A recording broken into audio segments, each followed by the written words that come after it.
गोरी शेरनी अपने पिता के पास आती है, जो कि मामूली से व्यापारी थे। पिताजी, मेरे दोस्त मुझसे मिलना चाहते हैं, मैं उन्हीं के पास जा रही हूँ। सोचा पहले आपको बता दूँ। अच्छा किया बेटा, जाओ आराम से जाना। गोरी जा ही रही थी कि रास्ते में उसे एक भविष्यवाणी भालू मिलता है।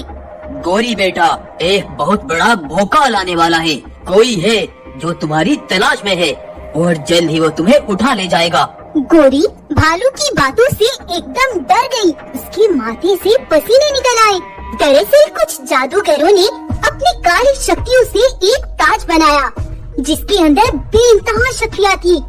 उस ताज से उन्होंने जानवरों पर दर्दनाक जुल्म किए, जब तक उनका सामना प्रजा के रक्षक से नहीं हुआ। बगीरा नाम के एक शेर ने अपनी सेना के साथ जाकर उन सबको मार डाला और उस ताज को उनसे छीन लिया। लेकिन उनका सरदार राठौर बचकर भाग निकला। उधर जंग जीतकर बगीरा अपने जंगल पहुंचा। जालिमों का जुल्म जब हद से बढ़ जाए तो उनका अंत करना ही पड़ता है, और आज हम जंग में कामयाब हुए। उनका ताज मैं उठा लाया। अब किसी जानवर को उनसे कोई खौफ नहीं खाना। महाराज बगीरा, महारानी को प्रसव पीड़ा शुरू हो गई है। शायद जंगल का नया वारिस आने वाला है। बगीरा खुशी से पागल भागता हुआ अपनी गुफा पर पहुंचा। तभी वैद्य गाय गुफा से बाहर आई। महाराज, आपको एक बेटा मिला है, लेकिन दुख की बात ये है कि हम महारानी को बचा नहीं पाए। बगीरा जहाँ इतना खुश था, वहाँ वो एकदम टूट गया। लेकिन धीरे धीरे समय परवान चढ़ा और बगीरा का बेटा वीर 8 साल का हो गया। बगीरा एक बार कुछ बच्चों को बुलाता है, जिनमें उनका बेटा वीर भी था। हमारे बाद जंगल के रक्षक तुम ही होंगे। अगर आज तुमने अपनी बहादुरी दिखा दी तो आज से मैं ही तुम्हारी परवरिश करूंगा। तुम्हें नदी के किनारे पर रहने वाले उन राक्षसों को मार कर लाना है। जाओ, दिखा दो अपनी ताकत।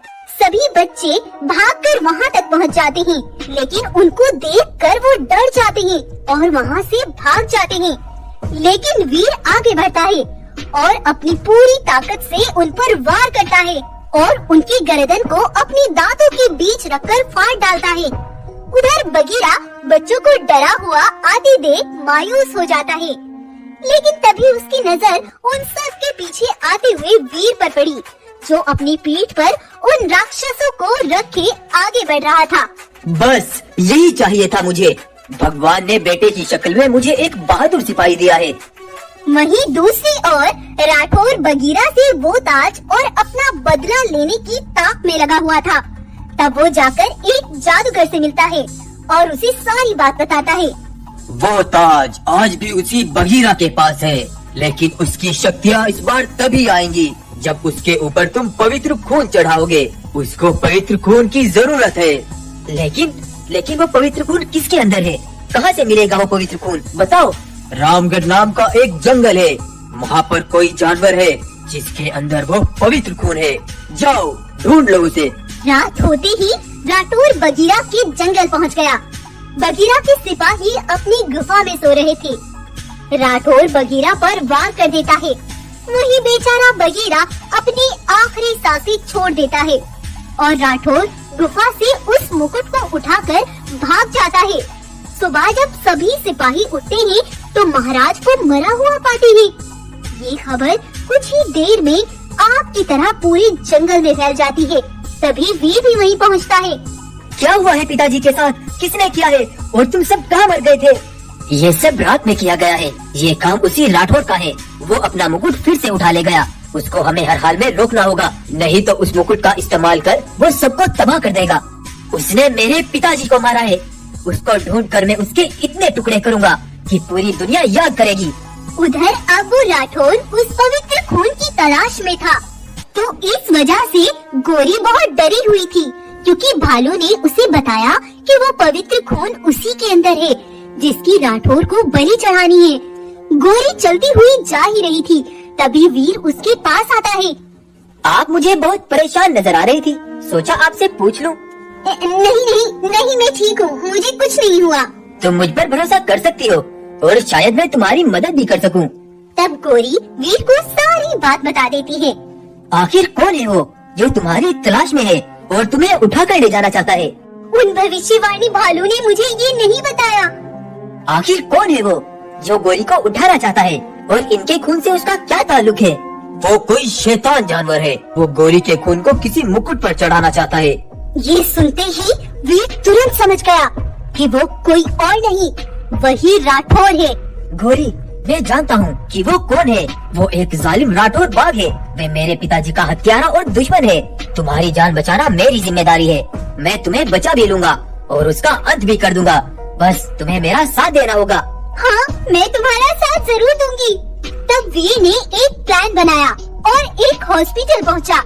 मुझे एक ऐसा जानवर चाहिए जिसका तुम्हें लगता हो कि उसका बच पाना मुश्किल है, क्योंकि उसकी वजह से मैं बहुत से जानवरों की जान बचा सकता हूँ। वीर वहाँ से एक बीमार शेरनी को उठा लाता है और उसके ऊपर जहर लगा देता है। तब ये खबर किसी तरह वीर राठौर तक भी पहुँचा ही देता है। महाराज, महाराज, आपको जिस पवित्र खून की तलाश थी वो जानवर मिल गया है। उसी के अंदर वो पवित्र खून है। राठौर वो मुकुट लेकर तुरंत वहीं उसी शेरनी के पास पहुँच गया।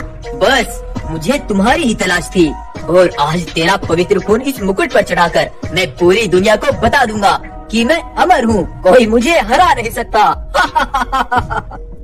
राठौर उस बीमार शेरनी को अपने मुंह से फाड़ डालता है, लेकिन उस पर लगा जहर राठौर के पेट में चला जाता है और कुछ ही देर में राठौर तड़प तड़प कर उस जहर से मर जाता है। और आज वीर का बदला पूरा हो गया। मैं कौन हूँ ये जाने बिना भी तुमने मेरी मदद की और मुझे उस जालिम बाघ से बचा लिया। मैं बहुत डर गई थी, लेकिन फिर तुम मेरे लिए एक फरिश्ता बनकर मेरे सामने आए।